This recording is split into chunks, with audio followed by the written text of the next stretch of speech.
ಅವತಾರ ಪುರುಷ ಚಂದ್ರಶೇಖರ ಚಂದ್ರಶೇಖರ ಚಂದ್ರಶೇಖರ ಪಾಹಿ ಮಾಂ ಚಂದ್ರಶೇಖರ ಚಂದ್ರಶೇಖರ ಚಂದ್ರಶೇಖರ ರಕ್ಷ ಮಾಂ. ಭಕ್ತಜನಮನ 11 ಗುರುಭಕ್ತರಲ್ಲಿ ಒಬ್ಬರು. ನಾನು ಮೈಸೂರಿನಲ್ಲಿ ಇದ್ದೇನೆ. ನಮ್ಮ ಮನೆಯಲ್ಲಿ ಶ್ರೀ ಚಂದ್ರಶೇಖರ ಭಾರತೀ ಸ್ವಾಮಿಗಳ ಪಾದುಕೆ ಇದೆ.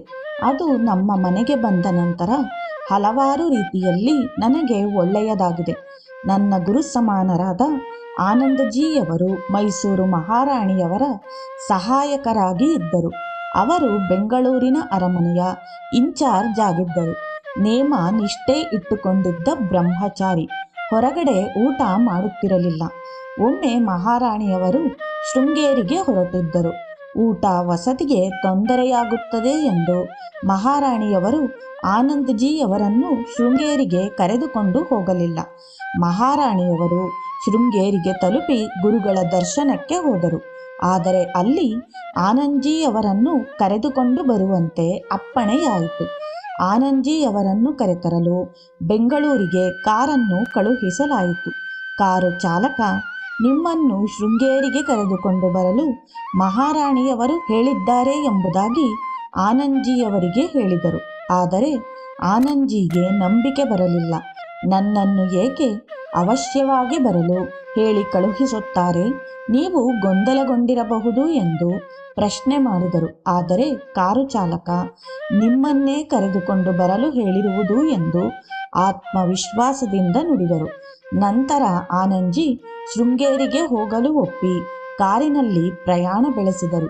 ಶೃಂಗೇರಿಗೆ ಹೋದ ನಂತರ ಮಹಾರಾಣಿಯವರನ್ನು ಭೇಟಿ ಮಾಡಿ ಮಡಿ ಬಟ್ಟೆಯನ್ನೆಲ್ಲ ಸಿದ್ಧಗೊಳಿಸಿ ಮಾರನೆಯ ದಿವಸ ಗುರು ದರ್ಶನಕ್ಕೆ ಸಕಲ ಏರ್ಪಾಟನ್ನು ಮಾಡಿದರು.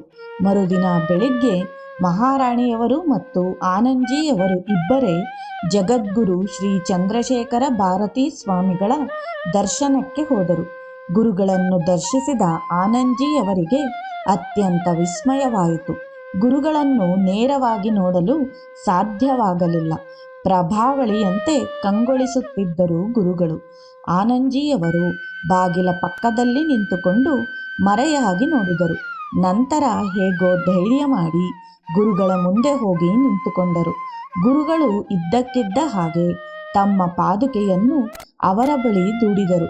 ಹರ್ಷಚಿತ್ತರಾದ ಆನಂದಜಿ ತಮಗೆ ಅನುಗ್ರಹಿಸಿರುವುದು ಎಂಬುದನ್ನು ಅರಿತು ಅದನ್ನು ತೆಗೆದುಕೊಂಡು ಬಂದರು. ಕೆಲವು ದಿನ ಪಾದುಕೆಯನ್ನು ಇಟ್ಟುಕೊಂಡು ಪೂಜೆ ಮಾಡುತ್ತಿದ್ದರು. ನಂತರ ಮಕ್ಕಳಾಗದಿರುವ ದಂಪತಿಗೆ ಅದನ್ನು ನೀಡಿದರು. ಆ ದಂಪತಿಗಳು ಗುರುಗಳ ಪಾದುಕೆಗೆ ಭಕ್ತಿಯಿಂದ ಪೂಜೆ ಸಲ್ಲಿಸಿದ ಮೇಲೆ ಅವರಿಗೆ ಮಕ್ಕಳಾದವು. ನಂತರ ಆ ದಂಪತಿಗಳು ಮಂಗಳೂರಿಗೆ ಹೋದರು. ಸುಮಾರು 2005-6ನೇ ಇಸವಿಯ ಹೊತ್ತಿಗೆ ಪಾದುಕೆಯನ್ನು ನನಗೆ ನೀಡಿದರು. ಹೀಗಾಗಿ ಪಾದುಕೆಯನ್ನು ನಮ್ಮ ಮನೆಯಲ್ಲಿ ಇಟ್ಟುಕೊಳ್ಳುವ ಅವಕಾಶ ಸಿಕ್ಕಿತು. ಕೆಲವು ದಿನಗಳ ನಂತರ ಆನಂದಜಿಯವರು ನನ್ನನ್ನು ಪಾದುಕೆ ವಾಪಸ್ಸು ನೀಡುವಂತೆ ಕೇಳಿದರು.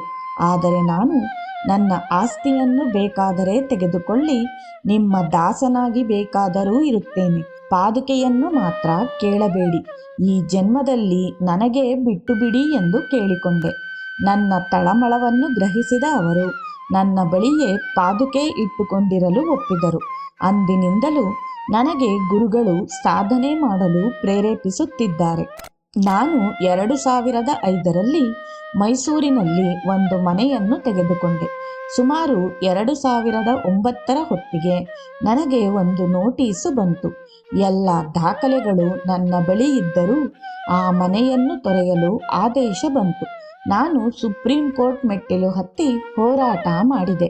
ಆ ಸಮಯದಲ್ಲಿ ಹಲವಾರು ರೀತಿಯ ತೊಂದರೆ ಅನುಭವಿಸಿದೆ. ನನ್ನ ನೆರೆಹೊರೆಯವರು ನನ್ನ ಸಹಾಯಕ್ಕೆ ನಿಂತರು.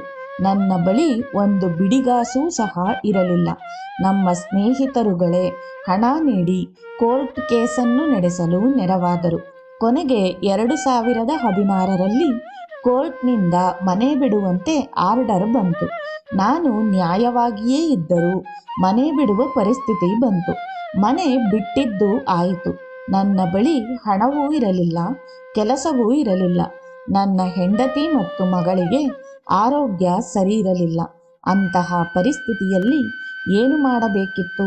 ಆದರೆ ಗುರುಗಳ ದಯೆಯಿಂದ ನನಗೆ ಯಾವುದೇ ರೀತಿಯ ತೊಂದರೆಯೂ ಆಗಲಿಲ್ಲ. ನಮ್ಮ ಸ್ನೇಹಿತರೆಲ್ಲ ಸೇರಿ ಅಡ್ವಾನ್ಸ್ ಕೊಟ್ಟು ಒಂದು ಬಾಡಿಗೆ ಮನೆ ಕೊಡಿಸಿದರು. ಅವರುಗಳೇ ಎಲ್ಲವನ್ನೂ ಪ್ಯಾಕ್ ಮಾಡಿ ಮನೆಯನ್ನು ಶಿಫ್ಟ್ ಮಾಡಿದರು. ಕೆಲಸವಿಲ್ಲದ ನನಗೆ ಖರ್ಚಿಗೆ ಪ್ರತಿ ತಿಂಗಳು 40,000 ರು ಹಣವನ್ನು ಕೊಡುತ್ತಿದ್ದರು. ಹಳೆ ಮನೆಯ ಲೋನನ್ನು ಸಹ ಕಟ್ಟುತ್ತಿದ್ದೆ. ನನಗೆ 3 ಮಕ್ಕಳು. ಶಾಲೆಯ ಫೀಸ್ ಕಟ್ಟಲು ಸಹ ನನ್ನ ಬಳಿ ದುಡ್ಡು ಇರಲಿಲ್ಲ. ಅದೃಷ್ಟವಶಾತ್ ಶಾಲೆಗೆ ಹಣ ಕಟ್ಟುವ ಸಮಯಕ್ಕೆ ಸರಿಯಾಗಿ ನನಗೆ ಒಂದು ಒಳ್ಳೆಯ ಕೆಲಸ ಸಿಕ್ಕಿತು. ಈಗ ನನ್ನ ಸ್ಥಿತಿ ಉತ್ತಮವಾಗಿಯೇ ಇದೆ.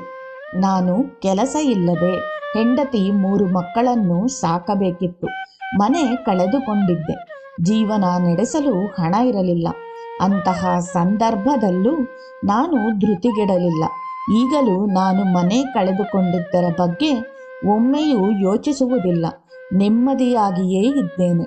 ಅಂತಹ ಆತ್ಮಸ್ಥೈರ್ಯ ನನಗೆ ಮೊದಲು ಇರಲಿಲ್ಲ. ಗುರುಗಳ ಪಾದುಕೆ ನಮ್ಮ ಮನೆಗೆ ಬಂದ ನಂತರ ನನಗೆ ಸಂತೋಷ, ನೆಮ್ಮದಿ, ಆತ್ಮಸ್ಥೈರ್ಯ ಎಲ್ಲವೂ ಸಿಕ್ಕಿದೆ. ಗುರುಗಳ ಪಾದುಕೆ ನಮ್ಮ ಮನೆಗೆ ಬಂದ ಮೇಲೆ ನಾನು ಹಲವಾರು ಬಾರಿ ಪವಾಡ ಸದೃಶ ರೀತಿಯಲ್ಲಿ ಕಷ್ಟದಿಂದ ಪಾರಾಗಿದ್ದೇನೆ. ಅದನ್ನೆಲ್ಲ ಹೇಳುತ್ತಾ ಕುಳಿತರೆ 4 ಪುಸ್ತಕ ಬರೆಯಬಹುದು. ಶ್ರೀ ಚಂದ್ರಶೇಖರ ಭಾರತೀ ಸ್ವಾಮಿಗಳ ಕೃಪಾ ಕಟಾಕ್ಷದಿಂದ ನಾನು ಇಂದು ಸನ್ಮಾರ್ಗದಲ್ಲಿ ಉತ್ತಮ ಸ್ಥಿತಿಯಲ್ಲಿ ಸಂತೋಷದಿಂದ ನೆಮ್ಮದಿಯಾಗಿ ಇದ್ದೇನೆ. ಶ್ರೀ ಶ್ರೀ ಶ್ರೀ ಚಂದ್ರಶೇಖರ ಭಾರತಿ ಪರಮಹಂಸ ದೇವತಾಭ್ಯೋ ನಮಃ.